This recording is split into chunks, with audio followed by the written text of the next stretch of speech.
नमस्कार। चलिए सुनते हैं कहानी कमाने वाली बहू।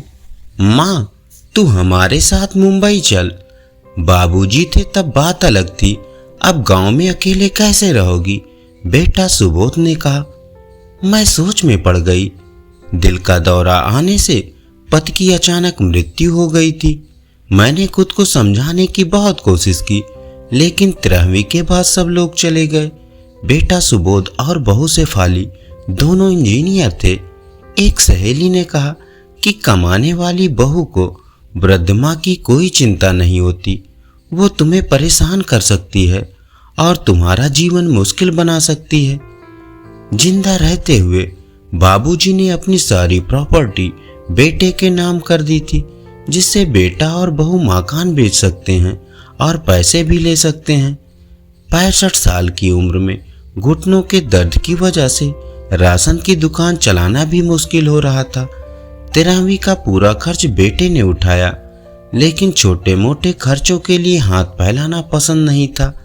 बचाए हुए थोड़े पैसे भी खर्च हो गए थे और अब मेरे पास 50 रुपए भी नहीं थे। इसलिए सुबोध को कोई उत्तर नहीं दे सकी।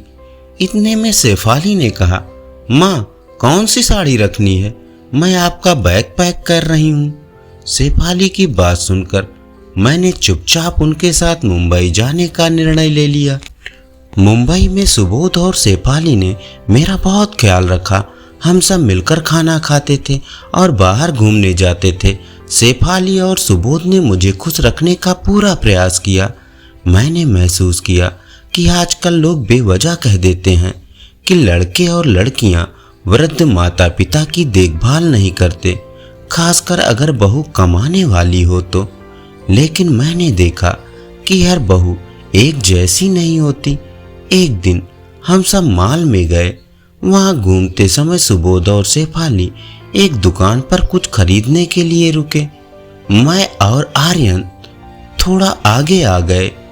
आइसक्रीम की दुकान देखकर आर्यन ने कहा, दादी, मुझे आइसक्रीम चाहिए। मेरे पास पैसे नहीं थे। इतने दिन में कभी पैसे की जरूरत नहीं पड़ी, लेकिन अब पैसे की कमी हो गई थी। बेटा, मैं पर्स घर भूल गई। मेरा ऐसा बोलते ही आर्यन मेरी तरफ एक अलग नजरों से देखने लगा। उसे लगा कि आइसक्रीम दिलानी नहीं है, इसलिए दादी बहाने बना रही हैं। पर मैं क्या कर सकती थी? मुझे तो खुद पर ही शर्म आ रही थी कि मैं कैसी दादी हूँ जो अपने पोते को आइसक्रीम नहीं दिला सकती। हमने बाहर ही खाना खाया। शेफाली ने मेरी पसंद की काजू मसाले की सब्जी भी ऑर्डर की थी, पर मुझे वह अच्छी नहीं लग रही थी। घर आने के बाद सबने थोड़ी देर तक टीवी देखा। सुबोध सोने चला गया और आर्यन को क्या चाहिए और क्या नहीं, यह देखने के लिए शेफाली उसके कमरे में गई। मैं भी अपने कमरे में सोने जा रही थी, तभी मुझे आर्यन की आवाज सुनाई दी। मम्मी, दादी बहुत कंजूस है। तू ऐसा क्यों बोल रहा है बेटा? शेफाली ने पूछा। हाँ मम्मी, जब हम मॉल में घूम रहे थे तब मैंने दादी से आइसक्रीम मांगी थी, लेकिन नहीं दिलाई। यह अच्छा है क्या? मम्मी, क्या बोल रहे हो? दादी के बारे में ऐसा कहने से पहले तुमने सोचा नहीं क्या? तुम्हारी दादी इस वक्त कितनी दुखी हैं, या तुम समझ नहीं सकते? दादाजी के बिना तुम्हारी दादी कैसे रहती होंगी? सोच, अचानक तेरे मम्मी पापा तुझसे बहुत दूर चले जाएं, इतने दूर कि वे कभी वापस ना आए, तब तुझे बड़ा दुख नहीं होगा क्या? नहीं मम्मी, मैं तुम दोनों के बिना नहीं रह सकता, आर्यन ने बोला। बेटा, फिर सोच कि दादाजी के बिना तेरी दादी कैसे रहती होंगी।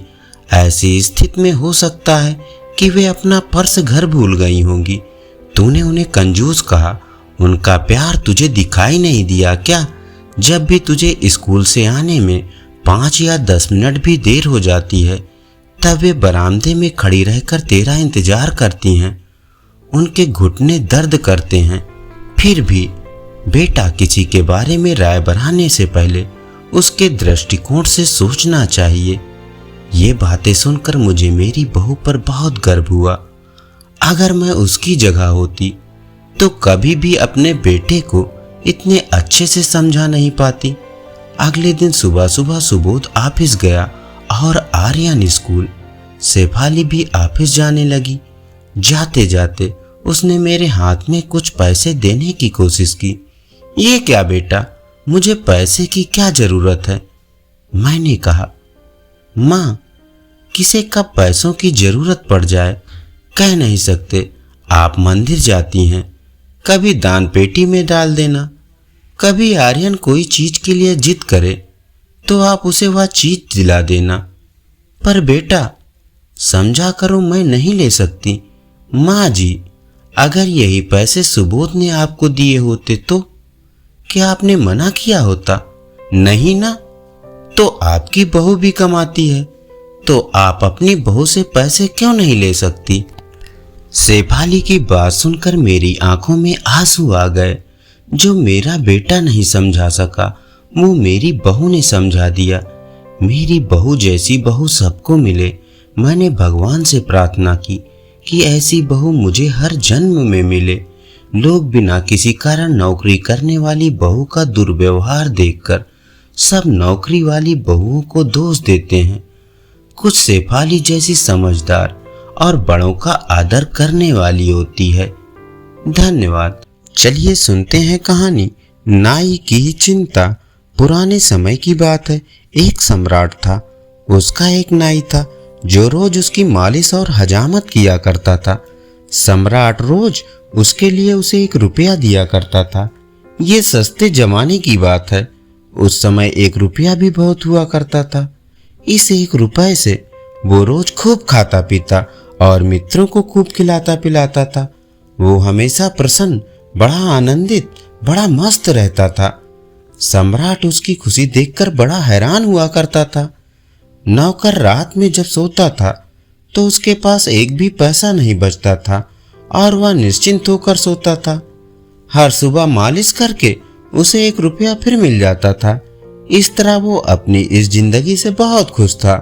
इतना खुश था कि सम्राट को उससे ईर्ष्या होने लगी थी। सम्राट भी इतना खुश नहीं था। उदासी और चिंताओं का बोझ उसके सर पर था। एक दिन सम्राट ने नाई से पूछा कि तुम्हारी प्रसन्नता का राज क्या है? नाई ने कहा कि महाराज, मैं कोई बड़ा बुद्धिमान नहीं हूं, लेकिन जैसे आप मुझे प्रसन्न देखकर चकित होते हो, मैं आपको चिंतित देखकर बड़ा चकित होता हूं। सोचता हूं कि आपके दुखी होने का कारण क्या है। मेरे पास तो कुछ भी नहीं है और मैं सुखी हूं। आपके पास सब है और फिर भी आप सुखी नहीं हैं। इस तरह आप मुझे ज्यादा हैरानी में डाल देते हैं। मैं तो प्रसन्न रहता हूं क्योंकि प्रसन्न होना स्वाभाविक है। एक दिन सम्राट ने अपने वजीर को बुलाया और कहा कि इस नाई की प्रसन्नता का राज खोजना पड़ेगा। यह नाई इतना प्रसन्न है कि मेरे मन में ईर्ष्या की आग जलती है। ऐसा लगता है कि सम्राट होने से बेहतर तो नाई ही होते। ये सम्राट होकर कहाँ फंस गए। न रात नींद आती है, न दिन चैन है और रोज चिंताएं बढ़ती ही चली जाती हैं। एक समस्या हल करो तो 10 खड़ी हो जाती हैं। वजीर ने कहा, महाराज आप घबराइए मत, मैं इस समस्या का हल निकालता हूँ। वैसे वजीर गणित में कुशल था। सम्राट ने कहा, क्या करोगे? उसने कहा, कुछ नहीं, आप 2-4 दिन में खुद ही देख लेंगे। एक रात वजीर 99 रुपए एक थैली में रखकर नाई के घर में फेंक आया। जब सुबह नाई उठा तो उसने वो थैली उठाई। रुपए देखकर वह खुश और चकित हुआ। 2-4 बार गिनने पर उसे विश्वास हुआ कि ये 99 ही हैं, लेकिन अब वह चिंतित हो गया था। उसने सोचा कि आज 1 रुपया मिलने के बाद यदि वह उपवास रख ले तो 100 रुपए पूरे कर लेगा। बस नाई के मन में उपद्रव शुरू हो गया। पहले कभी उसने इकट्ठा करने का सोचा न था। इकट्ठा करने की सुविधा भी न थी। 1 रुपया मिलता था, वो पर्याप्त था जरूरतों के लिए। उसने कभी कल की चिंता की ही नहीं थी। आने वाला कल उसके मन में कभी छाया ही नहीं डालता था। वो आज में ही जिया करता था। ऐसा उपद्रव उसके मन में पहली बार हो रहा था। 99 रुपए पास में थे, 100 करने में देर ही क्या थी। सिर्फ एक दिन की तकलीफ उठानी थी कि 100 हो जाएंगे।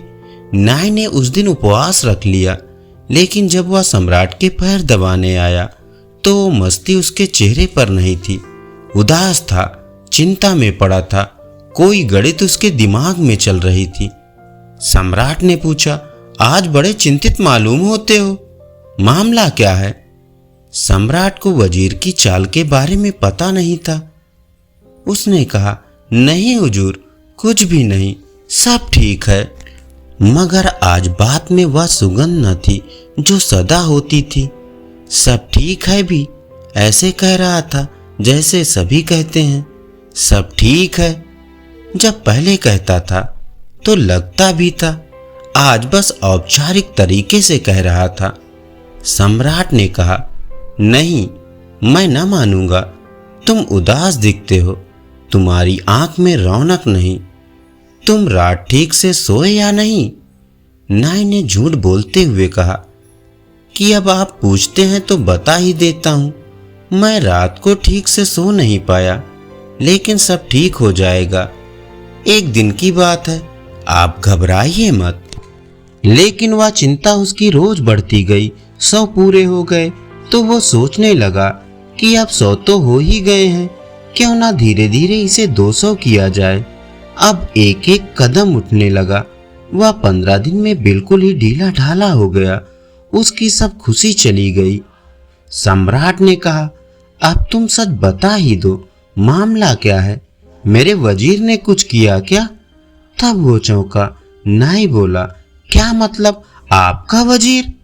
अच्छा, तो अब मैं समझा। अचानक मेरे घर में एक थैली पड़ी मिली मुझे। 99 रुपए थे उसमें। बस उसी दिन से मैं मुश्किल में पड़ गया हूँ। 99 रुपए का फेर है ये। धन्यवाद। चलिए सुनते हैं कहानी अजगर। बहुत वर्ष पहले एक राजा की 2 रानियां थीं। बड़ी रानी शोभा बहुत अच्छे स्वभाव की दयावान स्त्री थी। छोटी रानी रूपा बड़ी कठोर और दुष्ट थी।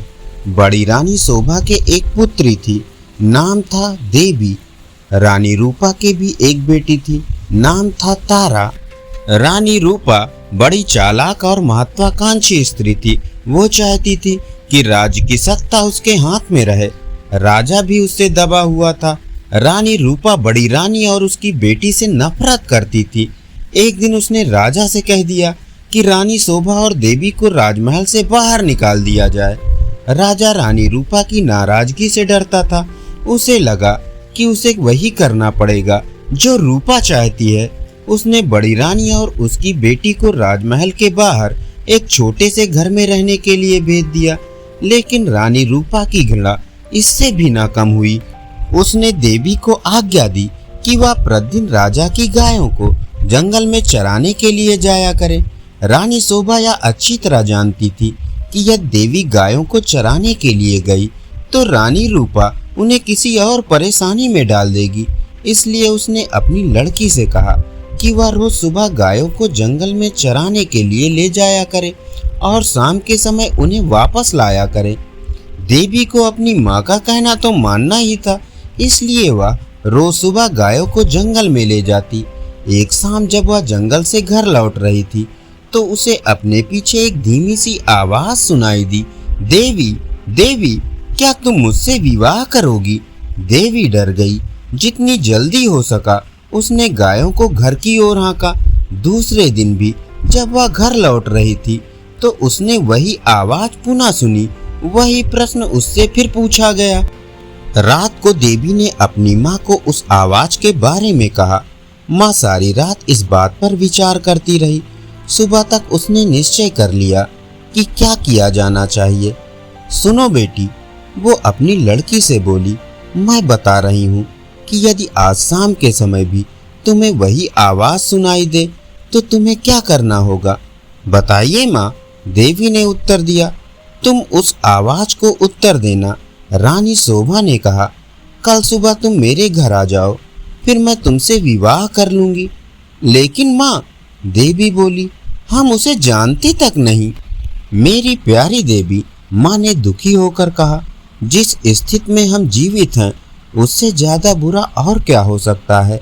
हमें इस प्रस्ताव को स्वीकार कर लेना चाहिए। ईश्वर हमारी सहायता करेगा। उस संध्या को जब देवी गायों को लेकर लौट रही थी, उसे वही आवाज फिर सुनाई दी। आवाज कोमल और दुख भरी थी। देवी, देवी, क्या तुम मुझसे विवाह करोगी? क्या तुम मुझसे विवाह करोगी? आवाज बोली। देवी रुक गई। उसने पीछे मुड़कर देखा, लेकिन उसे कोई नहीं दिखाई दिया। वो हिचकिचाई। वो वहां से भाग जाना चाहती थी, लेकिन फिर उसे माँ के शब्द याद आ गए। वो जल्दी से बोली, हाँ, यदि तुम कल सुबह मेरे घर आ जाओ तो मैं तुमसे विवाह कर लूंगी। तब वह बड़ी तेजी से गायों को हाँकती हुई घर चली गई। अगले दिन सुबह रानी शोभा जरा जल्दी उठ गई।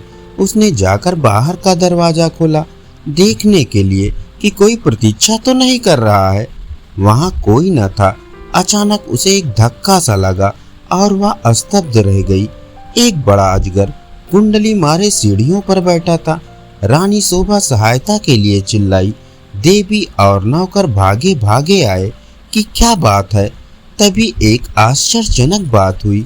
अजगर बोला, नमस्कार। उसका स्वर बहुत विनम्र था। मुझे निमंत्रित किया गया था, इसलिए मैं आया हूँ। आपकी लड़की ने मुझसे वायदा किया था कि यदि मैं सुबह घर आ सकूं तो वह मुझसे विवाह कर लेगी। मैं इसलिए आया हूँ। रानी शोभा की समझ में नहीं आ रहा था कि वह करे तो क्या करे। उसे तो यही आशा थी कि किसी दिन कोई सुंदर नौजवान उसकी लड़की से विवाह करने आएगा। उसने ये कभी नहीं सोचा था कि वह अजगर होगा। एक नौकर भागकर रानी रूपा के पास गया और उसे उसने सारी घटना बतला दी। रानी यह सुनकर प्रसन्न हुई। वह उसी समय अपने नौकरों के साथ रानी शोभा के घर आई। यदि राजकुमारी देवी ने किसी के साथ विवाह का वायदा किया है, वो बोली, तो उसे अपना वायदा अवश्य निभाना चाहिए। रानी होने के कारण ये देखना मेरा कर्तव्य है कि वह अपना वायदा पूरा करे। उसी दिन विवाह हो गया। रानी शोभा और देवी के लिए ये कोई प्रसन्नता का समय नहीं था, लेकिन इतने दुर्भाग्य सहने के बाद वे किसी प्रकार की विपत्ति का सामना करने को तैयार थी। विवाह के पश्चात अजगर अपनी पत्नी के साथ अपने कमरे में गया। सारी रात रानी शोभा ने प्रार्थना करते हुए बिताई कि उसकी बच्ची ठीक ठाक रहे। दूसरे दिन बड़े सवेरे उसने देवी के कमरे का दरवाजा खटखटाया। एक सुंदर नवयुवक ने दरवाजा खोला। देवी उसके पीछे खड़ी थी। मैं आपको कह नहीं सकता कि मेरी जान बचाने के लिए मैं आपका और देवी का कितना आभारी हूँ, वो नवयुवक बोला। मैं एक श्राप के कारण अजगर बन गया था। एक वन देवता मुझसे क्रुद्ध थे और उन्होंने मुझे अजगर बना दिया। बाद में उन्हें अपनी करनी पर दुख हुआ। तब उन्होंने कहा कि यदि कोई राजकुमारी मुझसे विवाह कर लेगी तो मैं फिर से मनुष्य बन जाऊंगा। और अब देवी ने मुझसे विवाह कर लिया है। मेरा श्राप उतर गया है। अब मैं फिर कभी अजगर नहीं बनूंगा। रानी शोभा बहुत प्रसन्न हुई। वह अपनी लड़की और दामाद को राजा से मिलाने के लिए ले गई। ये बड़ी विचित्र घटना थी। चारों ओर से लोग इस विचित्र नव युवक को देखने राजमहल में आने लगे। सभी उत्सुक थे सिवाय रानी रूपा के। रानी रूपा बहुत गुस्से में थी। उसने झल्लाते और खींचते हुए अपने आप को कमरे में बंद कर लिया। देवी का भाग्य उससे देखा नहीं जा रहा था। वो चाहती थी कि उसकी बेटी तारा भी ऐसे भाग्यशाली बने। आखिरकार उसे एक युक्ति सूझी। उसने अपनी लड़की को बुलाया। देवी का विवाह तो अब हो गया है, वो बोली, इसलिए गायों को जंगल में चराने के लिए तुम ले जाया करो। नहीं, तारा चीख कर बोली, इतने नौकर हैं तो फिर मैं क्यों गाय चराने जाऊं? ये मेरी आज्ञा है। रानी क्रुद्ध होकर बोली, एक बात और भी सुनो, यदि जंगल में कोई तुमसे विवाह का प्रस्ताव करे तो तत्काल कह देना कि तुम विवाह के लिए राजी हो। यदि वह अगले दिन सुबह हमारे घर आ जाए। तारा माँ की इस योजना से भयभीत हो गई। वह गायों को जंगल में नहीं ले जाना चाहती थी। वो खूब रोई, लेकिन रानी फिर भी ना पिघली। तारा को उसकी आज्ञा माननी पड़ी। तारा रोज सुबह गायों को जंगल में चराने के लिए ले जाती और फिर शाम के समय वापस ले आती, लेकिन उसने एक बार भी जंगल में किसी तरह की आवाज नहीं सुनी जो ये कह रही हो, क्या तुम मुझसे विवाह करोगी? फिर भी रानी निराश नहीं हुई। जंगल में कोई अजगर तो था नहीं जो तारा से विवाह का प्रस्ताव करता, इसलिए उसने खुद अजगर ढूंढने का निश्चय किया। उसने अपने नौकरों को एक अजगर लाने की आज्ञा दी। बहुत खोज करने पर काफी दिनों पश्चात उन्हें एक बहुत बड़ा अजगर मिला। उसे पकड़कर वे राजमहल में ले आए। आखिरकार रानी का अभिप्राय पूरा हो गया और उसने तारा का विवाह इस अजगर से करा दिया। अब रानी को संतोष हुआ। विवाह की रात तारा तथा अजगर को एक कमरे में बंद कर दिया गया। रानी अधीरता से सुबह की प्रतीक्षा कर रही थी। रानी रूपा ने सवेरे सवेरे ही लड़की के कमरे का दरवाजा खटखटाया, लेकिन कोई उत्तर न मिला। उसने जरा और जोर से दरवाजा खटखटाया, लेकिन दरवाजा तब भी न खुला। रानी से और प्रतीक्षा न की गई और उसने धक्का देकर दरवाजा खोल दिया। मोटा अजगर जमीन पर पड़ा हुआ था, लेकिन तारा का कहीं पता न था। रानी चीख पड़ी। महल में सभी ने उसका चीखना सुना। राजा और नौकर भागे आए कि क्या बात है, राजकुमारी कहाँ है? सब चिल्लाए, वो तो अजगर के पेट में होगी। रसोइया बोला, देखो वो कितना मोटा हो गया है। रानी अब बड़ी जोर जोर से रोने लगी। राजा भी रोने लगा। रसोइया अपना सबसे बड़ा चाकू ले आया। वो बोला, यदि वो अब तक जीवित हुई तो मैं राजकुमारी को बचाने की कोशिश करूंगा। उसने अजगर का पेट चीर डाला। तारा अच्छी भली जीवित थी। रसोइये ने उसे बाहर खींचा। वो चीख मारकर अपनी माँ की तरफ भागी। अजगर की मृत्यु हो गई और साथ में रानी रूपा की इस इच्छा की कि तारा का विवाह देवी की तरह किसी योग्य और संपन्न नवयुवक से हो। धन्यवाद। चलिए सुनते हैं हिंदी लोक कथा जादुई ढोल। पश्चिम भारत के एक छोटे से राज्य में धर्मराज नामक एक बुद्धिमान और न्यायप्रिय राजा रहता था। उसकी प्रजा के मन में उसके लिए बहुत श्रद्धा और आदर था। राजा धर्मराज बहुत लंबा, ऊंचा और रूपवान था। उसके सिर के बाल काले और घने थे, जिन्हें उसका खास भोलू ही काटता था। भोलू यह काम कई वर्षों से कर रहा था और अपने शाही हज्जाम होने का उसे बहुत गर्व था। पर भोलू को एक बात का ध्यान रखना पड़ता था। जब भी वह राजा के बाल काटने जाता, उसे याद रखना पड़ता कि वह राजा के साथ बिल्कुल अकेला हो। उस समय किसी का भी शाही कमरे में आना सख्त मना था। बात दरअसल यह थी कि भोलू राजा के बारे में एक राज जानता था। राजा के सिर के दोनों तरफ दो छोटे छोटे सींग उग रहे थे। ये बात सिर्फ राजा और उसका नाई जानते थे। जब भोलू ने पहली बार ये नजारा देखा तो वो भौचक्का रह गया, लेकिन उसने राजा से वादा किया कि इस बात का जिक्र वह कभी किसी से नहीं करेगा। महाराज, आप निश्चिंत रहें। भोलू राजा से बोला, आपका यह राज मेरे पास सुरक्षित है। किसी और को इस बात की कानो कान भी खबर नहीं होने पाएगी। ऐसा सुनकर राजा धर्मराज ने राहत महसूस की। उसे डर था कि अगर लोगों को इस बात की जानकारी हो गई तो राजभर में उसकी खिल्ली उड़ेगी। हो सकता है लोग उसका आदर करना बंद कर दें या फिर नए राजा की ही मांग करने लगे। इसलिए भोलू के वादे के बावजूद राजा ने उसे सख्त हिदायत देते हुए कहा, भोलू, अगर तुमने अपना मुंह खोला तो जान लो सजा तो मिलेगी ही, देश निकाला भी मिलेगा। भोलू हज्जाम की डर के मारे घिघी बन गई। उसने कानों को हाथ लगाया और अपना मुंह बंद रखने की कसम खाई। कई वर्ष बीत गए। भोलू को अपना वादा याद रहा। उसकी स्वामिभक्त से प्रसन्न राजा यदा कदा उसे अच्छे अच्छे उपहार भी दे देता। पर समय के बीतने के साथ साथ भोलू के सब्र का बांध भी टूटने लगा। उसके पेट में वह राज अब पचता नहीं था और वो चाहता था कि कोई तो ऐसा हो जिसे वह राजा के सींगों वाली बात बता सके, लेकिन राजा की चेतावनी उसे चुप रहने पर मजबूर करती थी। एक दिन भोलू राजा के बाल काट कर महल से लौट रहा था और रास्ते भर उसके सींगों के बारे में सोचता रहा। भोलू का घर एक छोटे से जंगल के उस पार था। ऊंचे ऊंचे पेड़ों और लटकती बेलों के बीच में वह धीरे धीरे चलता हुआ भोलू थक गया था, तो सुस्ताने के लिए एक घने पेड़ के नीचे बैठ गया। भोलू को रह रहकर सिंह की याद आ रही थी। फिर एकाएक वह उठ खड़ा हो गया। वाह, जवाब नहीं मेरे दिमाग का, भोलू बोला और उस पेड़ को देखने लगा जिसके तले वह बैठा था। भाई, इस पेड़ को तो बता सकता हूँ ना, राजा के उन अजीब सींगों के बारे में। अब यह रहस्य मेरे पेट में नहीं पचता।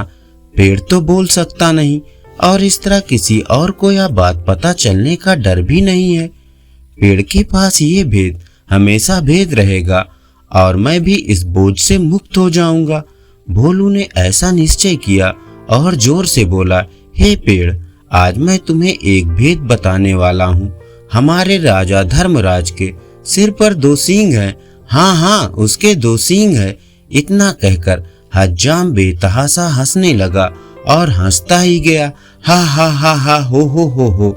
यह भयंकर भेद आखिर खुल ही गया। भोलू खुश था, उसका भार जो हल्का हो गया था। उसके बाद वह आराम से घर पहुंच गया। अगले दिन एक लकड़हारा उसी जंगल में गया और उसी पेड़ के पास जाकर रुक गया। इस पेड़ की लकड़ी तो बहुत शानदार है, इसका ढोल बड़ा और अच्छा बनेगा, वो सोचने लगा। फिर क्या था, कुल्हाड़ी के कुछ प्रहारों से ही पेड़ नीचे आ गिरा। लकड़हारे ने वो लकड़ी एक ढोल बनाने वाले के हाथ भेज दी और उसने एक बहुत सुंदर ढोल तैयार कर दिया। ये मेरे जीवन का सबसे अच्छा ढोल है, ढोल वाला खुश होकर बोला। कल बाजार जाकर इसे अच्छे दाम पर बेच दूंगा। अगले दिन ढोल वाला बाजार गया और एक कोने में खड़ा होकर ढोल बजाने लगा। ढोल से बड़ा सुरीला स्वर हुआ। ढोल वाला उसकी आवाज सुनकर झूम उठा। वह चिल्ला कर बोला, बाबू, ये ढोल खरीदो। कोई है जो इस शानदार जानदार ढोल को खरीदे। धीरे धीरे उसके इर्द गिर्द भीड़ जमा हो गई। लोग खामोश होकर ढोल की मजेदार आवाज सुनने लगे। भाई वाह, क्या कहने हैं इस ढोल के, एक बूढ़े आदमी ने तारीफ की। तारीफ सुनकर ढोल वाला और जोर से ढोल पीटने लगा। तभी उस ढोल में से एक अजीब आवाज आई। लोगों के कान खड़े हो गए, उनका दिल धक से रह गया। ढम ढम ढम ढोल बजा। आज मैं तुम्हें एक भेद बताने वाला हूँ। हमारे राजा धर्मराज के सिर पर 2 सींग हैं। हाँ हाँ, उसके 2 सींग है। हा हा हा हो। लोग वहां जड़वत खड़े हो गए। उन्हें अपने कानों पर विश्वास नहीं हो रहा था। ढोल वाला फिर ढोल पीटने लगा और फिर वही आवाज निकली। वो बहुत हैरान और शर्मिंदा हुआ। आखिर एक ढोल ये सब कैसे बोलने लगा। देखते ही देखते लोगों का तांता लग गया और फिर कितना मजाक और कितने ताने। उफ, हमारे राजा के 2 सींग, हमारे राजा के 2 सींग। लोग तो जैसे गाना गाने लगे। जब राजा धर्मराज ने सुना तो दुखी भी हुआ और नाराज भी। गुस्से से उसका चेहरा तमतमा उठा और वह गरजते हुए बोला, उस ढोल वाले को पकड़कर यहाँ ले आओ। राजा के सैनिकों ने शीघ्र ही उसे पकड़ा और राजा के समक्ष प्रस्तुत किया। ढोल वाला डर के मारे कांप रहा था। बदमाश, तेरी इतनी हिम्मत कि तू मेरी खिल्ली उड़ाए, राजा फुफकारा। भयभीत ढोल वाले ने राजा के पैर पकड़ लिए। महाराज, वो गिड़गिड़ाया, मैंने तो एक लकड़हारे से कुछ लकड़ी खरीदी थी और उसी से यह ढोल बनाया है। मैं बिल्कुल नहीं जानता कि यह ढोल ऐसी बेहुदा बातें कैसे बोल रहा है। मुझे क्षमा कर दीजिए महाराज। राजा ने लकड़हारे को बुलाया। जो लकड़ी तुमने ढोल वाले को बेची वह तुम्हें कहाँ से मिली? लकड़हारे को काटो तो खून नहीं, डरते हुए बोला, जंगल के एक पेड़ से मिली महाराज। तुम्हारी लकड़ी से बना ढोल बोलता कैसे है? राजा धर्मराज ने पूछा। मैं तो खुद हैरान हूँ महाराज, दुविधा में फंसा लकड़हारा बोला। मैं कई वर्षों से लकड़ी काटता और बेचता आया हूँ, पर ऐसा अचंभा पहले न कभी देखा न सुना है। अब राजा परेशान, लकड़ी कैसे बोलने लगी?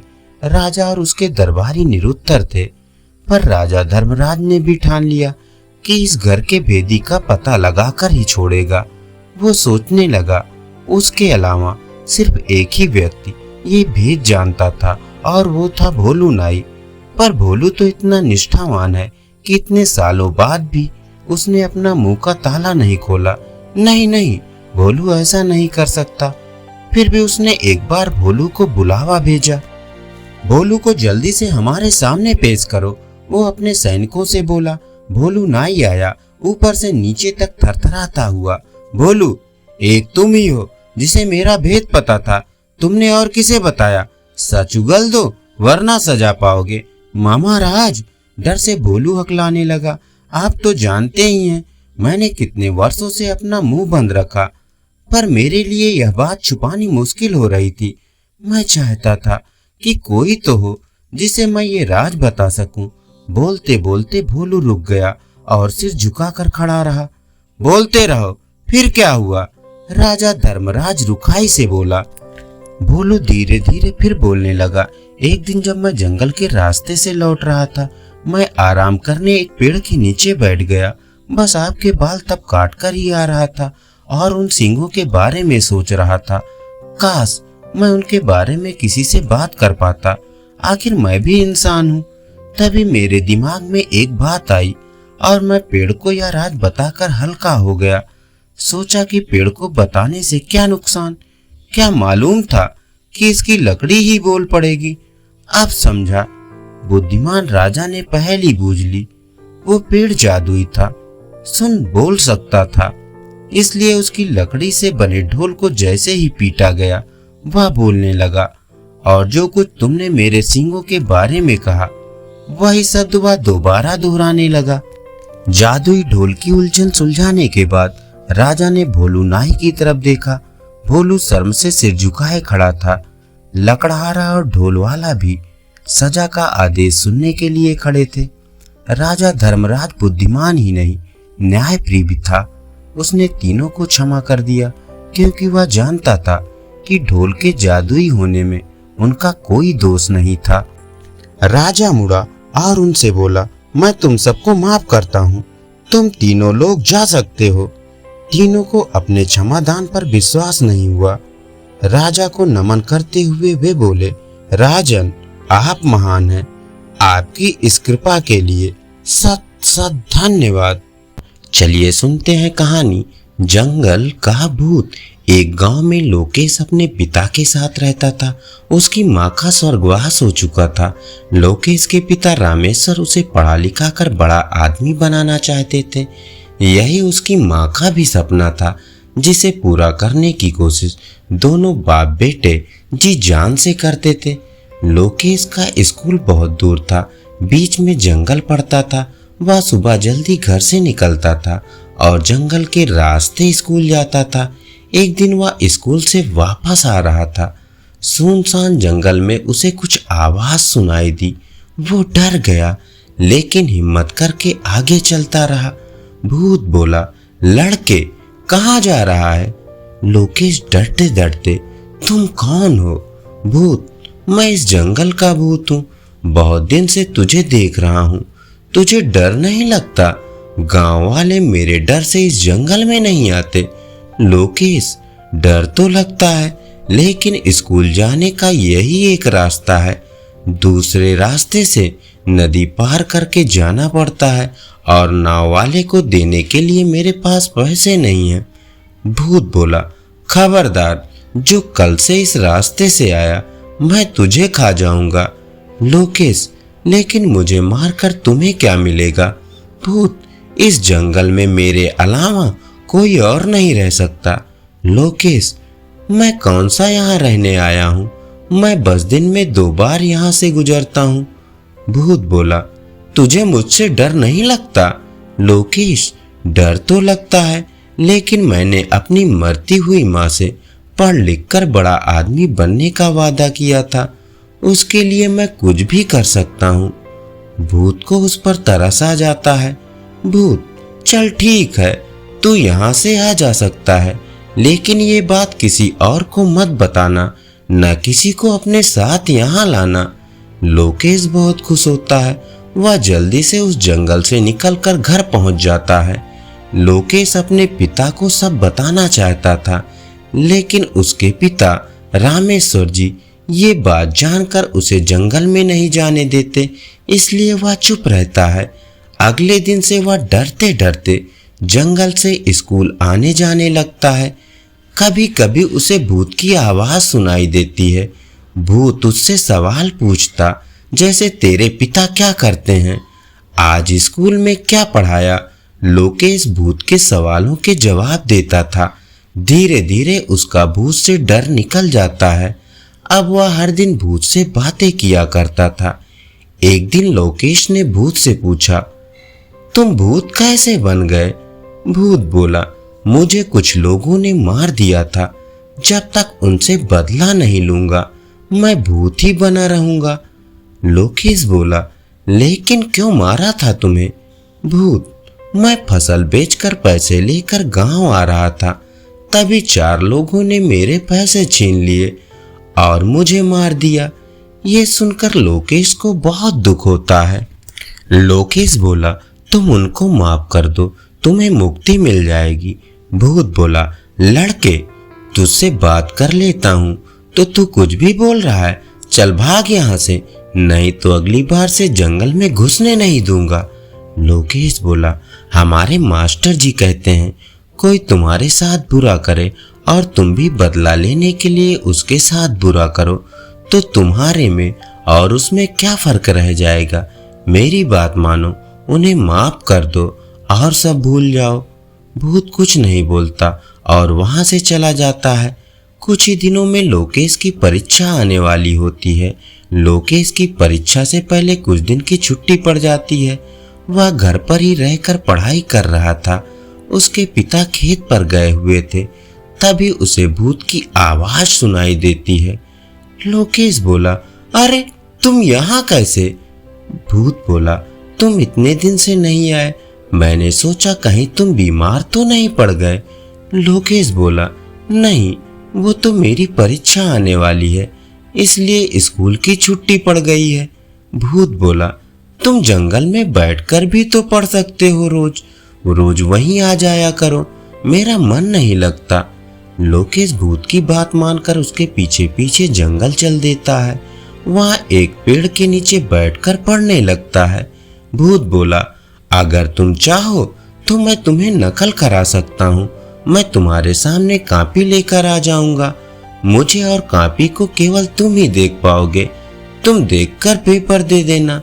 लोकेश बोला, नहीं, ये गलत होगा, मुझे अपनी क्षमता से पेपर देना चाहिए, नकल करके मैं कभी बड़ा आदमी नहीं बन सकता। भूत बोला, मुझे माफ कर दो, मैं तुम्हारी मदद करना चाहता था। लोकेश बोला, अगर तुम मदद करना चाहते हो तो सुनो, उन लोगों को माफ कर दो और मुक्त हो जाओ। भूत वहां से चला जाता है। कुछ देर में लोकेश भी घर आ जाता है। अगले दिन लोकेश के घर पर कुछ लोग आए थे जो उसके पिता से बात कर रहे थे। बाद में वे लोग चले जाते हैं। लोकेश, पिताजी, ये लोग कौन थे? रामेश्वर जी, ये सब गुंडे थे, इन्होंने एक आदमी से पैसे छीनकर उसे मार दिया था। ये बता रहे थे बहुत दिनों से परेशान थे, ना खा पाते थे ना सो पाते थे, लेकिन कल वही आदमी इनके सपने में आकर बोला कि रामेश्वर जी के बेटे लोकेश के कारण मैं तुम्हें माफ कर रहा हूँ। तब से ये चारों हमें ढूंढ रहे थे। अब चारों जाकर पुलिस स्टेशन में पेश होने जा रहे हैं। पता नहीं ये हमें कैसे जानते हैं। लोकेश अपने पिता को सारी बात बताता है, जिसे सुनकर उसके पिता पहले तो डर जाते हैं, लेकिन जब वे शांति से सारी बात सोचते हैं तो लोकेश को लेकर जंगल में पहुंच जाते हैं। लोकेश भूत को आवाज देने लगता है, लेकिन वहां कोई नहीं आता। रामेश्वर जी, बेटा, वो अब मुक्ति पा चुका है, चलो अब घर चलें। लोकेश रोते हुए घर वापस आ जाता है। ये बात पूरे गांव में फैल जाती है। अब गांव के लोग बिना किसी डर के उस जंगल में आने जाने लगते हैं। धन्यवाद। चलिए सुनते हैं शरत चंद्र चट्टोपाध्याय की लिखी कहानी बलि का बकरा। लोग उसे लालू के नाम से पुकारते थे, लेकिन उसका घर का नाम कुछ और भी था। तुम्हें यह पता होगा कि लाल शब्द का अर्थ प्रिय होता है। ये नाम उसका किसने रखा था या मैं नहीं जानता, लेकिन देखा ऐसा गया है कि कोई कोई व्यक्ति यूं ही सबके प्रिय बन जाते हैं। लालू भी ऐसा ही व्यक्ति था। स्कूल से पास होकर हम कॉलेज में दाखिल हो गए। लालू ने कहा, भाई अब मैं रोजगार करूंगा। इसके बाद अपनी माँ से 10 रुपए मांगकर उसने ठेकेदारी का काम करना शुरू कर दिया। हम लोगों ने हंसकर उसका मजाक उड़ाते हुए कहा, 10 रुपए से भला कहीं रोजगार होता है? अगर इतनी पूंजी से रोजगार होता तो सब कर लेते। लालू ने कहा, मेरे लिए इतना ही काफी है। वो सबके लिए प्रिय था, इसलिए उसे काम मिलते देर न लगी।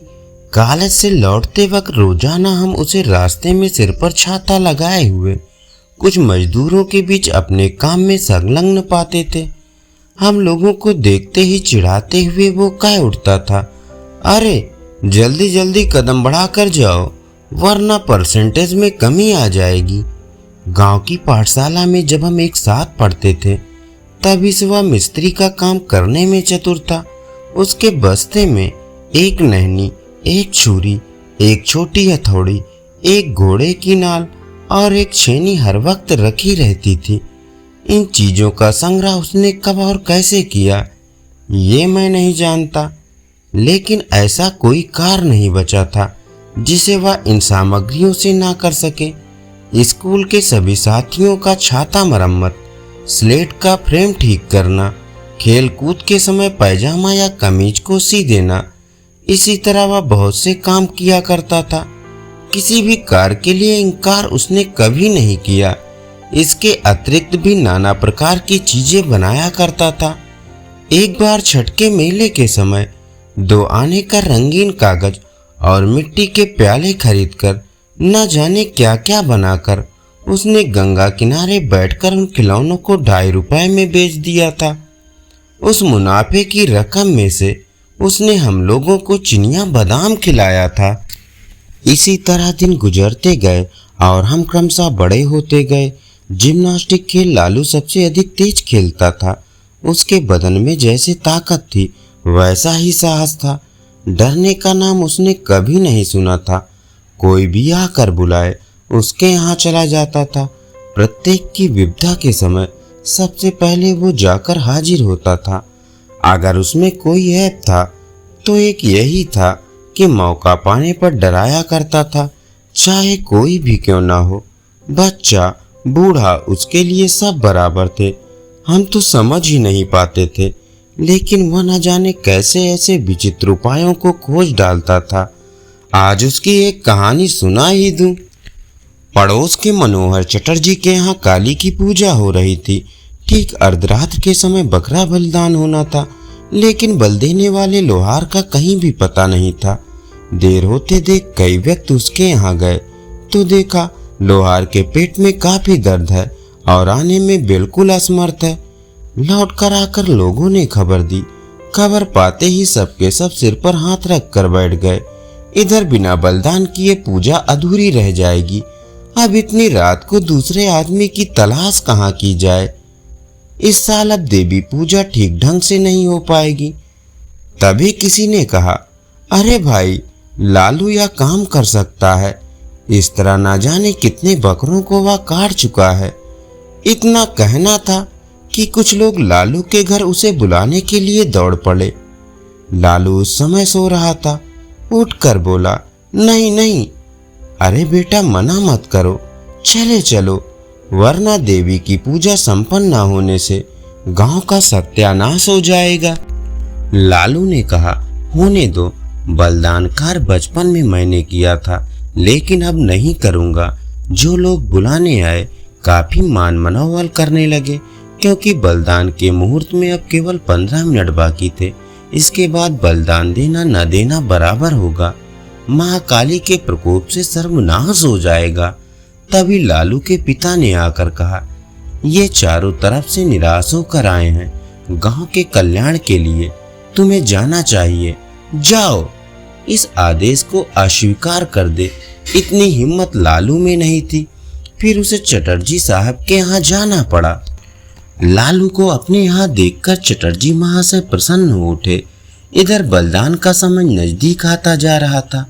जल्दी से बकरा लाकर उसे माला सिंदूर पहनाया गया। फिर कटघरे में उसका सिर रख दिया गया। पूजा देखने के लिए आई हुई भीड़ जय काली माता की, जय काली माता की नारा लगाने लगी। उसी के बीच में देखते ही देखते खच से आवाज हुई और एक निरीह बेजान जीव का धड़ सिर से अलग होकर नीचे गिर पड़ा। खून के धार से धरती लाल हो उठी। लालू ने कुछ देर के लिए अपनी आंखें बंद कर ली। पुनः कुछ देर के लिए शंख ध्वनि, घंटे की आवाज रुक गई। दूसरा बकरा आया। उसे भी पहले की तरह माला फूल और सिंदूर लगाया गया। इसके बाद भक्तों द्वारा जय काली माता की, जय काली माता की आवाज गूंजी और लालू का दांव एक बार पुनः ऊपर उठा और फिर एक बार आखिरी बार तड़पड़ाते हुए बकरा समस्त भक्तों के विरुद्ध न जाने कौन सी फरियाद करते हुए शांत हो गया। उसके खून से लाल मिट्टी फिर भीग उठी। बाहर शहनाई बज रही थी। आंगन में बहुत से व्यक्ति जमा थे। सामने गलीचों के ऊपर मनोहर चटर्जी आंखें बंद करके इष्ट नाम जप रहे थे। तभी लालू एकाएक भयंकर रूप से गरज उठा। कोलाहल, वाद्य ध्वनि, सब कुछ एक बार की रुक गई। सबकी कौतूहल भरी निगाहें लालू की तरफ घूम गई। लालू ने बड़ी बड़ी आंखें नचाते हुए कहा, और बकरा कहाँ है? घर के भीतर से किसी ने डरते हुए पूछा। और बकरा? दो ही का तो बलिदान होने वाला था। लालू ने खून से लथपथ दाव को ऊपर की ओर 3 बार घुमाते हुए भीषण गर्जन करते हुए कहा, और बकरा नहीं है? ये नहीं हो सकता। मेरे सिर पर खून चढ़ गया है। लाओ बकरा, वरना मैं आज जिसे देखूंगा उसी का बलिदान करूंगा। नर बलि, जय भवानी की, जय माता काली कहता हुआ इधर से उधर उछलने लगा। इधर उसके हाथ का दांव लाठी की तरह भनाभन घूम रहा था। उस समय लालू का रंग देखकर वहां की जो हालत हुई उसका वर्णन करना मुश्किल है। सभी एक साथ बाहर को दौड़ पड़े, कहीं लालू उन्हें पकड़कर बलि पर चढ़ा न दे। इस भगदड़ के कारण वहां की हालत बहुत ज्यादा खराब हो गई। कोई उधर गिरा तो कोई इधर गिरा, कोई मुंह के बल गिरा तो कोई सिर के बल गिरा, कोई किसी के हाथ के नीचे से भाग रहा है तो कोई किसी के टांग के नीचे से। यह सब कांड कुछ देर तक होता रहा, फिर सब शांत हो गया। लालू गरज उठा, मनोहर चटर्जी कहाँ है? पुरोहित कहाँ गया? पुरोहित महाशय दुबले पतले थे और इसी भगदड़ के समय काली देवी की प्रतिमा के पीछे जाकर छिप गए। गुरुदेव महाशय कुशासन पर बैठे माला जप रहे थे। हालत देखकर वे भी एक बड़े खंभे की आड़ में जा छिपे, लेकिन मनोहर चटर्जी अपनी भारी भरकम तोंद लेकर भागने से लाचार रहे। लालू ने आगे बढ़कर उनका एक हाथ कसकर पकड़ते हुए कहा, चलो अब तुम्हारी बलि दूं। एक तो कसकर उसने हाथ पकड़ रखा था, दूसरे हाथ में दांव देखकर चटर्जी के प्राण सूख गए। रोते हुए विनती करते हुए बोले, लालू बेटा जरा शांत होकर देख, मैं बकरा नहीं हूँ, आदमी हूँ। रिश्ते के नाते मैं तेरा ताऊ लगता हूँ। तेरे पिताजी मेरे छोटे भाई की तरह हैं। ये सब मैं नहीं जानता। इस वक्त मुझे खून चाहिए। चलो तुम्हारा बलिदान करूंगा। जगदम्बा की यही इच्छा है। चटर्जी फपक कर रोते हुए बोले, नहीं बेटा, माँ की यह इच्छा नहीं है। वे तो जगजननी है, वे जगजननी है, इसका पता है तुम्हें। आप फिर बकरा बलिदान करोगे? मुझे बलिदान देने के लिए अब बुलाओगे? चटर्जी ने रोते रोते कहा, नहीं बेटा, अब बलिदान कभी नहीं करूंगा। मैं काली माता के सामने कसम खाता हूँ, आज से मेरे यहाँ कभी बलिदान नहीं होगा। ठीक कह रहे हो ना? हाँ बेटा, ठीक कह रहा हूँ, अब कभी नहीं कराऊंगा।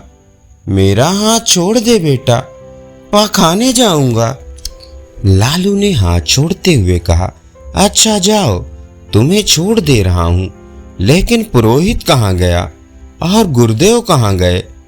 कहता हुआ वह एक बार फिर गरज उठा। फिर कमरे में से इधर उधर टहलते हुए बरामदे के करीब आ गया।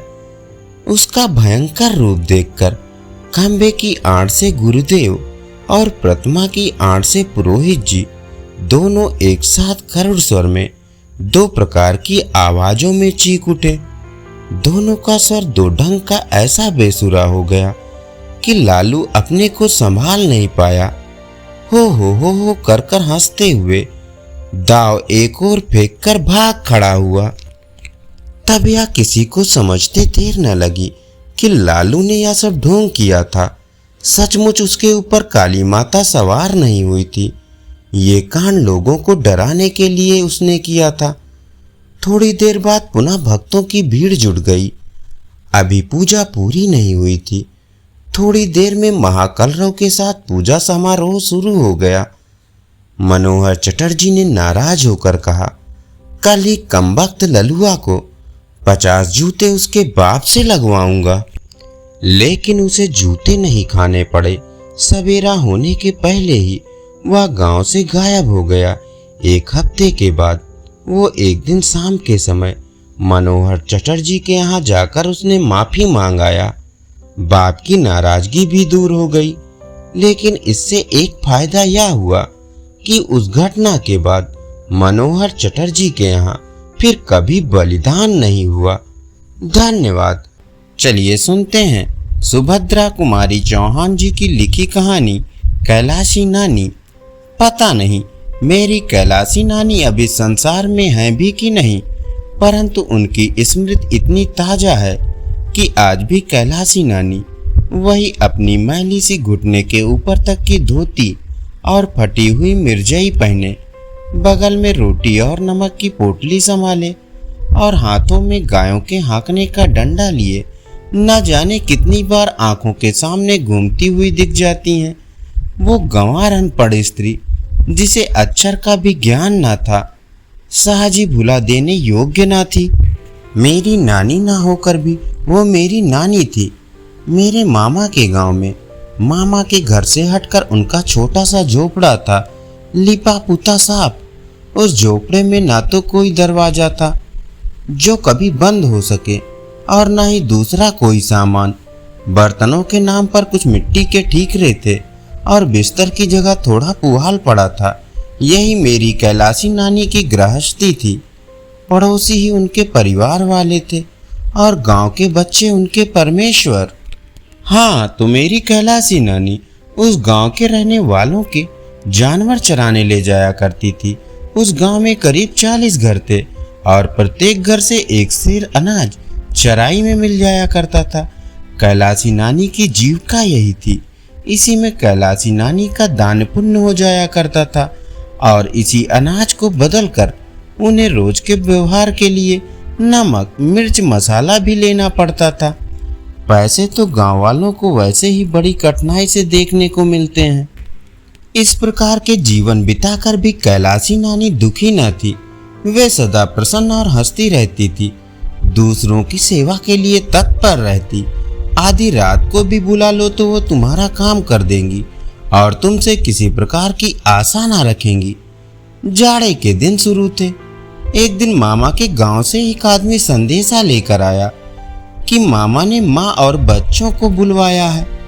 जब तक माँ ने मामा के घर चलने की तैयारी ना कर डाली, तब तक हम भाई बहनों ने उन्हें तंग कर डाला। सबसे बड़ा भाई मैट्रिक में था, इसलिए उसे छोड़कर हम सभी भाई बहनों को लेकर आखिर माँ एक दिन मामा के घर आ गई। माँ के साथ आने वाले भाई बहनों में मैं सबसे बड़ी थी। मेरी उम्र 10-11 वर्ष थी। हम भाई बहनों को मामा के घर में और तो कुछ अच्छा ना लगता, पर मामा के घर से 100 फुट दूर एक नदी बहती थी। उसमें नहाने और कैलाशी नानी के साथ ढोर चराने के लिए जाने में बड़ा आनंद आता था। कैलाशी नानी जिस जगह ढोरों को ले जाती थी, वहाँ दूर तक जहाँ तक दृष्टि जाती सब हरा ही हरा दिखाई पड़ता था। दूर दूर तक आम, पीपल और ढाक के वृक्ष थे। इनकी घनी छाया में दोपहर को आराम करते गांव के छोटे बच्चों का एक झुंड नानी के नेतृत्व में ढोर चराने निकल जाता। वहां केवल ढोर ही न चराने जाते थे, वहां कहानियां भी कही जाती, पहेलियां पूछी जाती और कभी कभी रामलीला का खेल भी खेला जाता। हम भाई बहनों को इस ग्रामीण जीवन में बहुत सुख मिलता। एक भाई बहुत छोटा था, वो तो माँ के साथ ही रहता था। हम 3 भाई बहन प्रायः रोज कैलाशी नानी के साथ जंगल में भाग जाते। मुझे याद है, हम घर के अच्छे से अच्छे भोजन को यह कहकर छोड़ देते थे कि अच्छा नहीं बना, और सच ही वह अच्छा न लगता था। कैलाशी नानी की जंगल में सूखी रोटियां, नमक या कभी चटनी के साथ खाने में जितना स्वाद आता था, उतना स्वाद कभी किसी भोजन में नहीं आया। रोटियां भी गेहूं की नहीं, न जाने किस तरह के अनाज मिलाकर बनाई जाती थी। कैलाशी नानी को हर घर से एक ही अनाज तो मिलता ना था। कहीं गेहूं, कहीं जौ, ज्वार, मक्का, उड़द, मूंग, अरहर सब मिलाकर इकट्ठा कर देती और रोज आवश्यकता अनुसार किसी की चक्की से पीस लाती और दूसरे दिन के लिए रोटियां सेक रखती। यही उनका प्रतिदिन का आहार था। यही रोटियां वह सबको खिलाती थी और हम लोग बड़े स्वाद से खाते थे। कभी कभी गांव के दूसरे बच्चे नदी में धोती फैलाकर मछली भूनते। उस दिन कैलाशी नानी रोटी भी ना खाती, सत्तू खाकर ही रह जाती। इसी प्रकार एक दिन हम लोग कैलाशी नानी के साथ हार पर गए थे। उस दिन कैलाशी नानी ने राजा रानी की कहानी सुनाई थी। राजा की एक राजकुमारी थी, बड़ी सुंदर, बड़ी नेक। किंतु एक दिन जब वह नदी पर नहा रही थी, तब परियों के देश का राजा का राजकुमार आया और राजकुमारी को घोड़े पर बैठा कर ले भागा। कहानी सुनने के बाद कलेवा से पहले हम लोग बड़ी देर तक नहाते थे और तैरते थे। पानी बहुत गहरा ना था, पर बड़ा साफ था। नदी में नहाने का ही प्रलोभन हमें रोज यहाँ घसीट लाता। हाँ, तो उस दिन नहाते नहाते मुझे यही डर लग रहा था कि कहीं परियों के देश का राजकुमार ना आ जाए। वहाँ राजकुमार तो ना आया, परंतु जब नहा धोकर लौटी तो देखा कि कैलाशी नानी के पास कोई बैठा है। कपड़े जरा साफ सुथरे थे। मैं डरी कि कहीं यही तो वह राजकुमार नहीं है। फिर घबराकर दूर तक नजर दौड़ाकर देखा, कहीं भी कोई घोड़ा ना दिखा। मैं बेफिक्र हो गई कि यह राजकुमार नहीं है, वह होता तो घोड़ा जरूर होता। बाद में कैलाशी नानी से मालूम हुआ कि वह गांव का जमींदार है और कैलाशी नानी को हर महीने ढोर चरवाई में 5 सेर अनाज देता है। वह वही हम लोगों के पास ही पीपल के पेड़ की जड़ पर बैठ गया और हम सब भाई बहनों के बारे में कैलाशी नानी से बातचीत करने लगा। जब उसे यह मालूम हुआ कि अभी तक मेरी शादी नहीं हुई, तो उसे बड़ा आश्चर्य हुआ, क्योंकि गांव में तो उस समय लड़की के पैदा होते ही ब्याह की बातचीत हो जाती और 3-4 साल के होते होते तो उसका ब्याह भी हो जाता था। उसने स्वर को धीमा करके कैलाशी नानी से कहा कि क्या कुल में कोई दाग है जो इतनी बड़ी लड़की अब तक कुंवारी है। कैलाशी नानी ने कहा, नहीं भैया, कुल में दाग वाग कुछ नहीं है, बड़े आदमी हैं। लड़की लड़के सभी मदरसे में पढ़ते हैं। यही बिटिया रामायण बाँच लेती है, अंग्रेजी पढ़ती है। जब पढ़ लेगी तब लायक वर देखकर ब्याह करेंगे। वह जमींदार जितनी देर तक बैठा रहा, बार बार हमें ही देखता रहा। दूसरे दिन जब कैलाशी नानी ढोर ढीलने आई तो छोटे भाई बहन अभी सोकर नहीं उठे थे, इसलिए मैं अकेली ही नानी के साथ निकल गई। कलेवा करने से पहले हम सब बच्चे फिर नदी में नहाने गए। जब हम जा रहे थे तभी वह जमींदार फिर आया। वह कैलाशी नानी को बड़ी देर तक कुछ समझाता रहा। उसे कैलाशी नानी ने हाथ जोड़कर कुछ अस्वीकार किया। जमींदार कुछ न सुनकर नानी के पल्लू में जबरदस्ती कुछ बांध दिया। हम लोग भी रोटी खाने आए, पर आज कैलाशी नानी रोज की तरह खुश न थी। उनके चेहरे पर एक तरह की उदासी थी जो छिपाए ना छिपती थी। उन्होंने हमें खिलाया पिलाया और फिर कहानी सुनाने बैठी। किंतु कहानी में उनका मन ना लगा। अन्य दिनों की तरह जब मैं बच्चों के साथ ढोर हाँकने जाने लगी तो जाने ना दिया। उन्होंने मुझे अपने पास ही बिठाए रखा। मैंने जिद की तो मुझे डांट भी दिया। शाम हो चुकी थी। माँ तुलसी के पास दिया जला रही थी। कैलाशी नानी छिपती हुई सी माँ के पास आई और इशारे से बुलाकर अलग कमरे में ले गई। उन्होंने माँ से कहा कि वह अपने बच्चों समेत जल्दी से जल्दी घर वापस चली जाए, कारण कि वह जमींदार हम दोनों बहनों को अपने नालायक पुत्रों की वधू बनाना चाहता है। जमींदार का मेरे मामा से बहुत दिनों से बैर चला आ रहा था। शायद वह अपने इस बैर का बदला इस प्रकार लेना चाहता है। वह चाहता है कि कैलाशी के साथ ढोर चराने जाने पर वह हम दोनों बहनों की मांग में अपने पुत्रों से सिंदूर भरवा दे। इस प्रकार हम दोनों बहनें उसकी पुत्र वधू बन जाएंगी। मामा जानकर भी कुछ ना कर सकेंगे। इस काम में वह कैलाशी नानी की सहायता लेना चाहता था, इसलिए 10 रुपए उनके पल्लू में जबरदस्ती बांध दिए थे। 40 रुपए काम पूरा हो जाने पर देने का वादा किया था। कैलाशी नानी ने शपथ लेते हुए वह 10 रुपए कमर से निकालकर माँ को दिखाए और फिर बोली, बिटिया झूठ नहीं कहती, मेरे पास तो 10 पैसे भी नहीं, फिर ये 10 रुपए कहाँ से आए? ये उसी अधर्मी ने बांध दिए हैं। तुम बिटिया को लेकर चली जाओ। इस गांव का जमींदार इतना अधर्मी है, तुम यहाँ फिर ना आना। बिटिया का शादी ब्याह करके ससुराल भेज कर ही फिर आना। कैलाशी ने यह भी कहा कि वह हमारे जाते ही इन रुपयों को जमींदार के आगे फेंक देगी। अधर्म का पैसा वह कभी स्वीकार ना करेगी। मुझे याद आया कि एक दिन इकन्नी लेकर मैं नानी के साथ चली गई और कैलाशी नानी ने मुझसे लेकर वह बहुत संभाल कर रख लिया और शाम को लौटकर वह माँ को वापस कर दिया। माँ ने जब वह इकन्नी उन्हीं को वापस दे दी तो कैलाशी नानी के चेहरे से ऐसा भाव टपक रहा था जैसे उन्हें कहीं का खजाना मिल गया हो। कई बार इकन्नी को उलट पलट कर देखने के बाद कैलाशी नानी ने उसे कमर में खोस लिया। माँ को जाने कितने आशीर्वाद देती हुई वह चली गई। वही कैलाशी नानी आज कमर में 10 रुपए बांधी थी। कल जरा सी बात पर 40 रुपए और मिलने वाले थे, पर कैलाशी नानी अधर्म का पैसा लेना नहीं चाहती थी।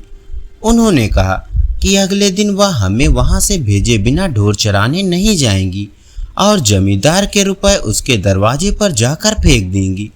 फिर तो चाहे वह महीनों का 5 सेर अनाज भी बंद कर दे। कैलाशी डरती नहीं, वो कहीं भी जाकर ढोर चरा कर पेट पाल लेगी। माँ उसकी बात पर विश्वास नहीं कर पा रही थी। कोई कैसे उनकी पुत्रियों की मांग में सिंदूर भरकर घर में रख लेगा। मेरे पिताजी प्रसिद्ध वकील हैं, वे जमींदार को जेल खाने की हवा खिला सकते थे। फिर भी माँ कैलाशी नानी के आग्रह को न टाल सकी। दूसरे दिन वह हमें लेकर घर चली आई। तब से आज तक कैलाशी नानी का हमें कोई समाचार नहीं मिला था। धन्यवाद। अभी आप सुन रहे थे सुभद्रा कुमारी चौहान जी की लिखी कहानी कैलाशी नानी।